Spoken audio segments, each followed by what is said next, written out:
Okay po. Inimbita po ba natin ang ating mga families kahit online man lang po? Maganda rin po, makakinig po sila. Pero mukhang umuusog po ito.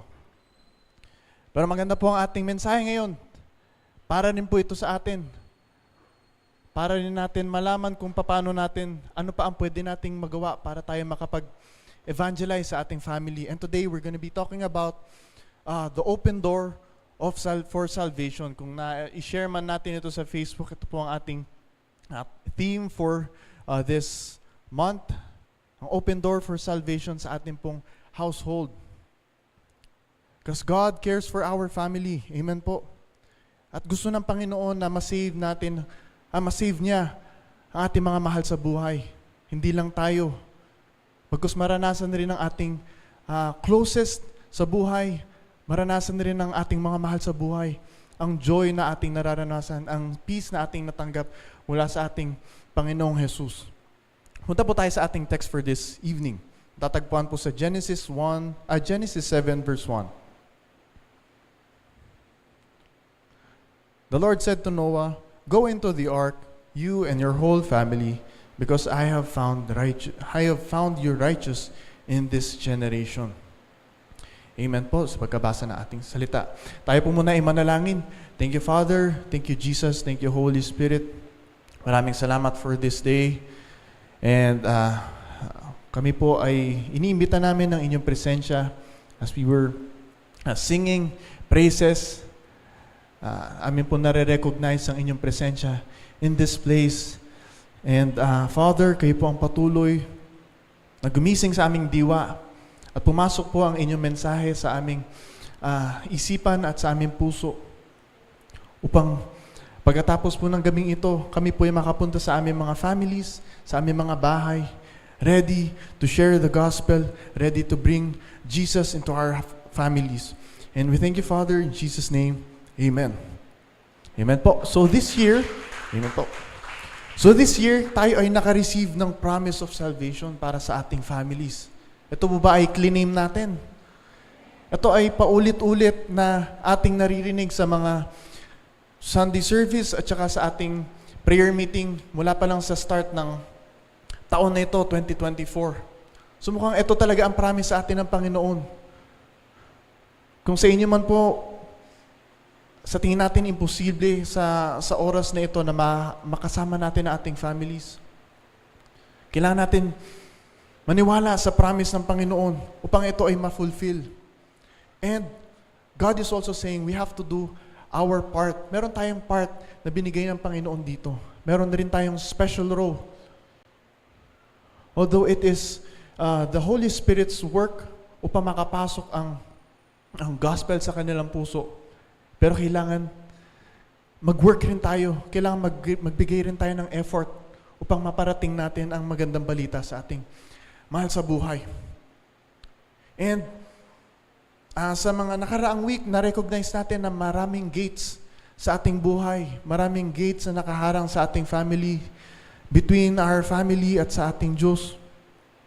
Maraming demonic gates. And last week, na-remind tayo na ating Panginoon that we have been given this God-given authority to demolish these gates through Jesus Christ. At syempre naman po, na-exercise natin ang ating God-given power upang ma-demolish, ma-open ang mga gates nito. Amen po.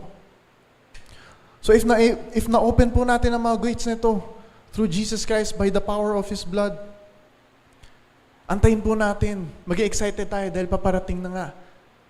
Dadating ang ating families kasama natin dito sa church. So the door is open. The door of salvation. Puntahan po natin yung Acts 16 verse 31. Ito po ay napagdaanan natin 2 weeks na nakalipas. Ito po ay paulit-ulit natin nakikita. Ito po yung kay Paul and Silas nung sila ay na-imprison. Sabi doon, and they replied, "Believe in the Lord Jesus and you will be saved, you and your household." So dito po, kung matatandaan po natin ang storya na ito, si Paul and Silas were imprisoned. Sila ay nasa prison, ang ginawa nila ay nagpuri lang nagsing ng mga hymns para sa ating Panginoon. At ang nangyari, nagkaroon ng violent earthquake at maraming gates ang nabukas dun sa prison na iyon. And sa batas po ng Roman, sa time po nila, pag ikaw ay nagbabantay sa prison at merong isang nakatakas, ikaw ay dapat mamatay. Ikaw ay papatayin.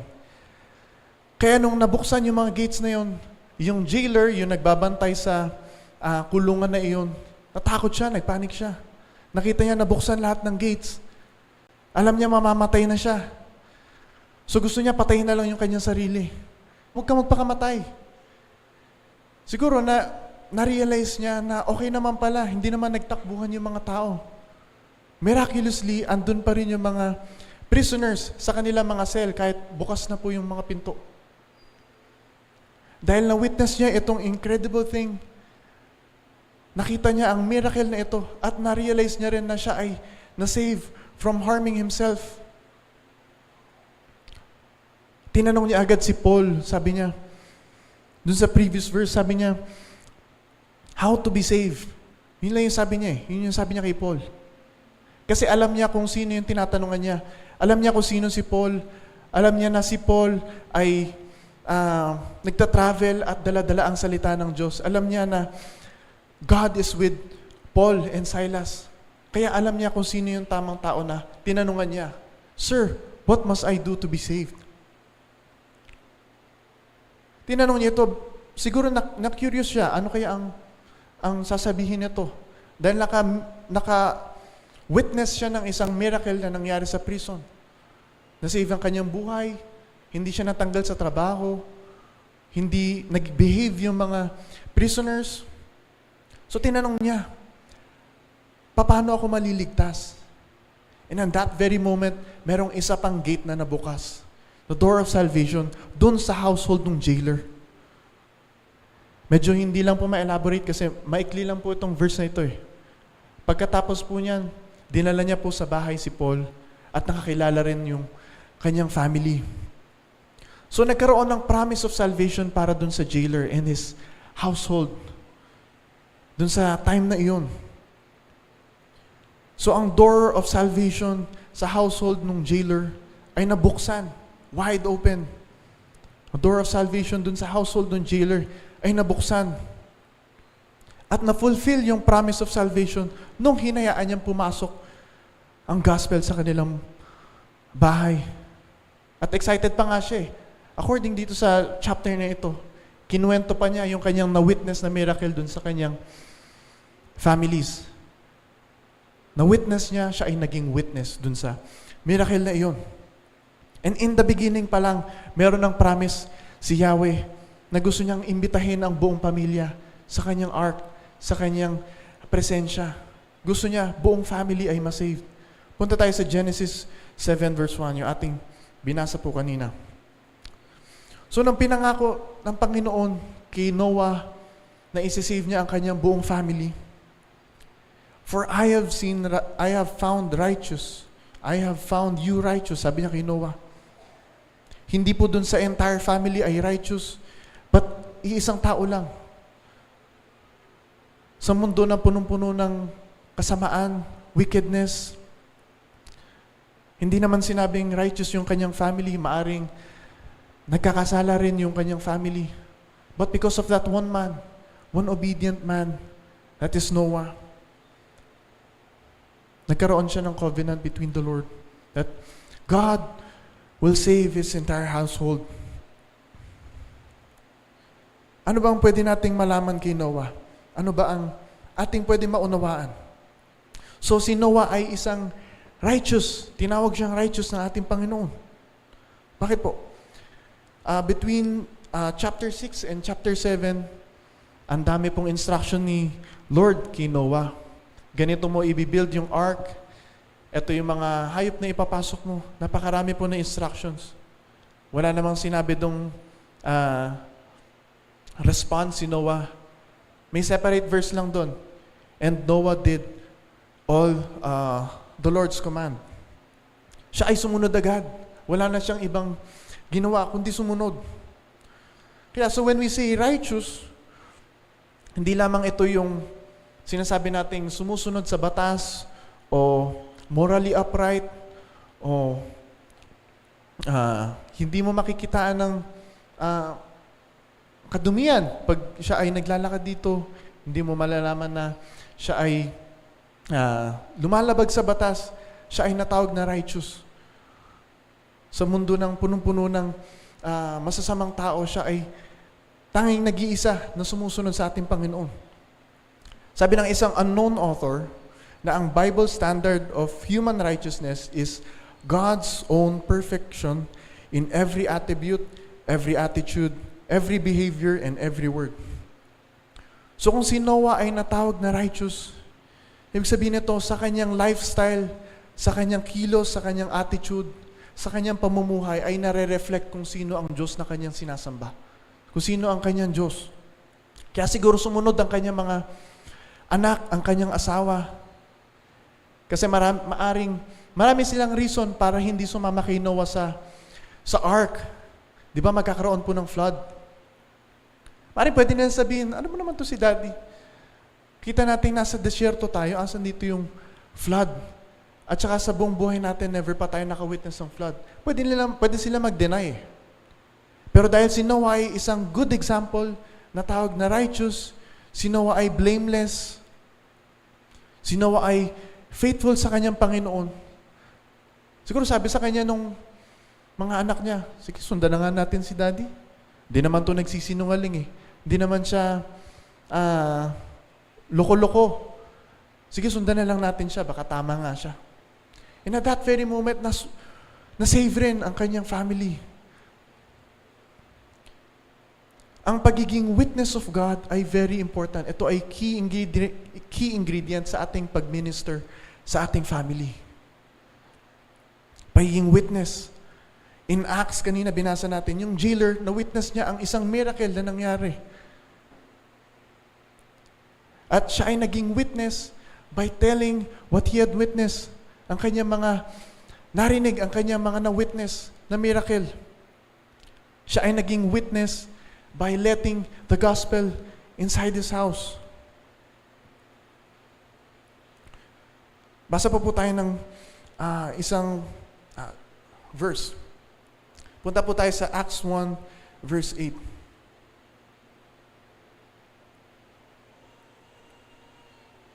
Sabi po dito, "But you will receive power when the Holy Spirit comes on you. And you will be my witness in Jerusalem and in all Judea and Samaria and to the ends of the earth." Ito naman po tayo sa witness. Si Noah, kung mababalikan lang natin, Noah became a witness by walking by faith in the path of righteousness. Doon siya naging witness of God. And pag sinasabi nating witness, it is someone who embodies the example of Jesus. Pag sinabi mong witness ka, hindi lang kasama dito yung pag-share ng Word of God, but also, ini-embody mo yung iyong pinipreach. They are to reflect on all God has done for their lives. At sila ay nag-o-obey sa salita ng Diyos. Ito po yung pagiging witness, as sinasabi natin. So, ang ating pong paglago in the Spirit, ating pag-walk in the Spirit is very important. And what we also need when we are trying to minister our families. Ito ay dapat evident sa ating buhay. Sometimes kulang rin yung pag-share natin ng verse, ng testimony. Sometimes kulang rin yun eh. Dapat makita rin sa atin na tayo ay walking righteously. Kung ano yung pinipreach natin, ito ay nilalakad rin natin. Natandaan niyo ba yung verse natin sa prayer meeting last week? Ito po ay binanggit ni Ate Clarice. Natandaan niyo po ba yung Matthew 6, verse 33, binanggit po doon. Sabi doon, "But seek first His kingdom and His righteousness, and all these things shall be given unto you as well." Iba po ata yung version ko. Pero ito po ay align pa rin sa ating tema, which is family. So, take note po. "But seek first His kingdom and His righteousness, and all these things will be given to you as well." if you would let me define kingdom, according po kay Monroe, a kingdom is a governing influence of a king over his territorial, impacting it with his will, intention, and purpose. So ang kingdom po, ano po kaya ang kinalaman nito sa witness? Ang kingdom po ay affected by the mind of the center of that kingdom, which is the king. So kung ano ang nature ng king, ano ang kanyang kultura, ano ang kanyang style, ito ay magmamanifest sa kanyang sinasakupan. Di ba? Pag yung mga na-colonize na mga kingdom, meron yung mga iba, kunwari sa Africa, magulat ka na lang, nagbi-British yung iba. Ay, hindi pa ako. Sa kunwari sa ibang lugar po, nasakop ng mga kingdom. Kung ano yung kultura ng isang kingdom, dala-dala rin doon. Bit-bit niya doon. Ayaw man nila o gusto, dadalhin ng king yun para ma-influence dun sa kanyang mga sinasakupan. And eventually, dun rin dun sa mga citizens ng kingdom na yun. So in this case, Jesus as our king sa ating kingdom, itong verse na ito teaches us that above all things, ang ating dapat i-prioritize ay seeking His kingdom at ang kanyang righteousness. Na mag-manifest ang kanyang kingdom sa ating buhay at ang kanyang righteousness. Kaya nga, same chapter din, doon sa prayer na tinuro ni Jesus Christ, Our Father who art in heaven, hallowed be your name. Your kingdom come, your will be done on earth as it is in heaven. Puro kingdom po yung chapter 6 na yun. Favorite verse ko rin po ito eh. So, yung Matthew 6:33. So yun po. So if you accept Jesus Christ as your Lord and Savior, as the King of your life, then the kingdom of God is within you. Found in Luke 17. So, kung ito po ang kaso, people need to look at us and see what heaven is like just by looking at our lifestyle, ating pananalita, kung paano tayo makisalamuha, ang ating kultura, kung paano tayo mag-worship, makikita ng unbeliever, ganito siguro ang heaven, ganito siguro ang itsura pag nasa heaven, ganito siguro kabait ang mga tao sa heaven. Kasi dala-dala natin, the kingdom is within us. So, yun po, very important po na maging mag-manifest sa atin yung qualities of God. Ito po yung great evidence that Jesus is in you. If you are manifesting the characters of God, yung pakikitungo mo pa lang sa magulang mo, kung paano ka makipag-usap sa iyong kapatid, paano ka umakto sa bahay o nasan ka man, mapapatanong na lang sila, bakit ang sunurin nito, meron siyang love, meron siyang joy, meron siyang peace kahit na anong mangyari sa kanyang buhay. Ano kaya sikreto niya? Mapapatanong na lang yung nasa paligid natin. Papatanong na lang yung nanay mo. Paano kaya naging masunurin tong anak kong to? Mula nung nag-Christian siya, naging mabuti siya. Nakakarinig po ba tayo ng ganun sa ating mga magulang, sa ating mga kasama? Magulat ka na lang, mapapatanong sa yung katabi mo, paano mo naiwanan yung past mo? Paano mo naiwanan yung bisyo mo? Paano ka nakatalikod sa sin? Paano ka ngayon? Di ba? Parang yung question nung jailer, dahil meron siyang na-witness something incredible. Gusto niya malaman how to be saved. And ganun din kay Noah.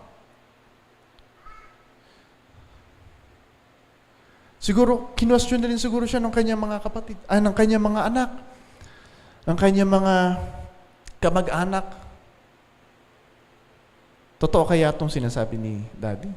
Magkaka-flood daw. Pero dahil nakikita nila sa lifestyle siguro ni Noah, that ine-embody ni Noah ang righteousness ng ating Panginoon. Matik, susunod sila. Magtatanong man sila, ano to, ano ganyan. Pero they will follow, they will listen to you. So in Genesis, Binuksan ng Panginoon ang door of salvation because Noah was righteous. And tayo, we are the righteousness of God through Jesus Christ. Tayo ay called as witnesses of Jesus Christ. So, ine-examine natin ang ating sarili. Ano ba ang ating mga efforts sa pagdala ng ating family sa church? Nakwentuhan na ba natin sila pag tayo ay may service dito, pag may outpouring? Nakwentuhan ba natin sila na, yung lesson no Sunday, ito, ganyan. Nadala na ba natin ang gospel? Nabuksan na ba natin ang pinto upang makapasok ang gospel sa ating bahay? Paano ba tayo makitungo sa ating pamilya, sa ating bahay? Same ba kung paano tayo sa church? Paano sa ating mga kapatiran sa church? Same ba pag tayo ay nasa bahay? So the door of salvation is wide open sa ating family, sa bawat family ng BCC members. And each of us, through Jesus Christ, serve as doors of salvation upang makapasok si Jesus Christ sa ating pamilya. Ikaw ay ginamit niya upang maging pinto. By His blood, ikaw ay pwede niya magamit upang makapasok ang gospel, ang good news sa iyong bahay. And He wants you to start by sharing Jesus sa iyong family. But God is also commanding us to be a good witness of Jesus Christ. And to be a good witness of Jesus Christ, we must seek first His kingdom and His righteousness. And all our families shall be added unto BCC. Amen po. And sa atin pong activity ngayon, tayo po ay mag-form lang ng mga groups. Hahanapin po kayo ng inyong mga respective leaders. And as we group together, let's share, maging open po tayo. I-share natin sa ating groups, sa ating leaders, ang ating current household situation. Ano na ba ang nangyari? I believe marami rin sa ating family na naka-experience and nakapagdala rin ng kanilang family sa church. Maaring sila rin ay makapag-share sa inyo ng tips. Ano ba ang kanilang ginawa? Ano ang kanilang pinagdaanan? Paano nila nakasama ang kanilang families? And also those na nakapagdala na rin ng kanilang family at hindi na bumalik ang kanilang family. Maaari tayo magtulungan by praying for each other, sharing our burdens. I know that God is listening and Jesus is with us. At siya po ay tutulong sa atin. Amen po. Sige po, tayo po ay mag-group at pagpe-pray rin po natin ang isa't isa. Pagpe-pray rin po tayo ng ating mga leaders. Sige po.